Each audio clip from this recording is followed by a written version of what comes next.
Bonjour à toutes et à tous, je suis très heureuse de vous retrouver pour méditer la parole de Dieu dans Saint Luc au chapitre 7, versets 18 à 23. En ce temps-là, Jean le Baptiste appela 2 de ses disciples et les envoya demander au Seigneur : « Es-tu celui qui doit venir, ou devons-nous en attendre un autre ?» Arrivés près de Jésus, ils lui dirent : « Jean le Baptiste nous a envoyé te demander : Es-tu celui qui doit venir, ou devons-nous en attendre un autre ?» À cette heure-là, Jésus guérit beaucoup de gens de leurs maladies, de leurs infirmités et des esprits mauvais dont ils étaient affligés. Et à beaucoup d'aveugles, il leur accorda de voir. Puis il répondit aux envoyés : « Allez annoncer à Jean ce que vous avez vu et entendu. Les aveugles retrouvent la vue, les boiteux marchent, les lépreux sont purifiés, les sourdes entendent, les morts ressuscitent, les pauvres reçoivent la bonne nouvelle. Heureux celui qui ne trébuchera pas à cause de moi. » La première figure qui apparaît à nos yeux, c'est Jean-Baptiste, avec 2 de ses disciples. Jean-Baptiste avait ses propres disciples qui le suivaient. On peut imaginer que certains d'entre eux ressentaient, si ce n'est de la jalousie, du moins un trouble à voir Jean-Baptiste, le maître qui suivait, être attiré par un certain Jésus.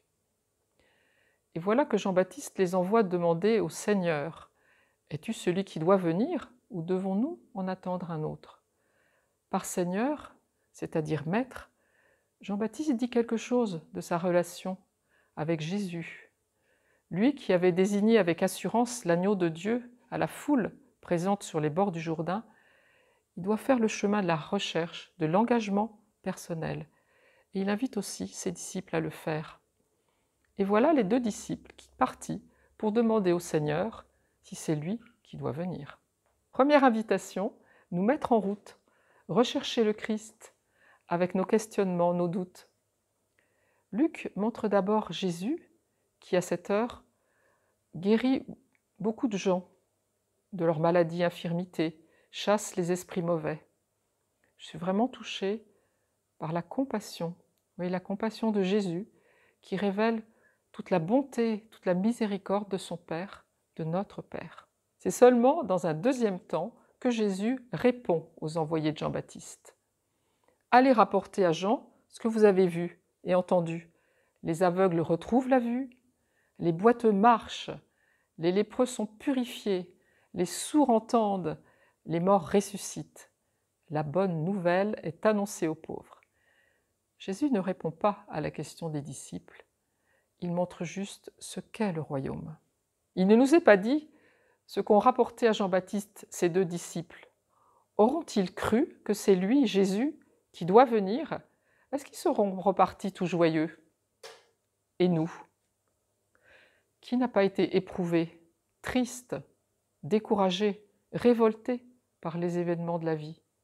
Qui n'a pas vécu des temps de désolation, où je ne vois pas clair dans ma vie, où je n'entends pas Dieu me parler, où je n'arrive pas à discerner un chemin de vie, où je pourrais marcher sans boiter en permanence? Peut-être ai-je demandé à Dieu une guérison, la guérison de proches, la fin de l'épidémie du Covid, et apparemment, il ne s'est rien produit.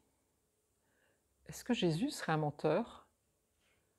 Est-ce que la résurrection, ce serait du bidon? Est-ce qu'il aurait cessé de guérir? Est-ce qu'il n'y aurait plus de bonnes nouvelles annoncées aux pauvres? En ce temps d'avant, nous pouvons avoir de la difficulté à entrer dans la joie de Noël, parce que nous ne croyons plus que la parole accomplit en Jésus ce qu'elle promet.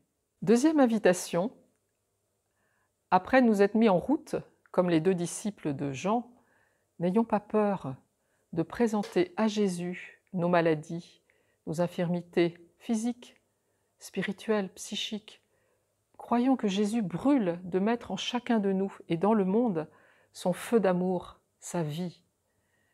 Laissons-le nous ressusciter en nous ce qui est sclérosé, éteint, mort en nous. Invoquons l'Esprit Saint pour qu'il nous guide dans nos décisions. Hier n'est plus, demain n'est pas encore. Nous n'avons que ce jour. Mettons-nous à l'œuvre. Seigneur, ouvre nos yeux au signe de ton œuvre discrète dans nos quotidiens.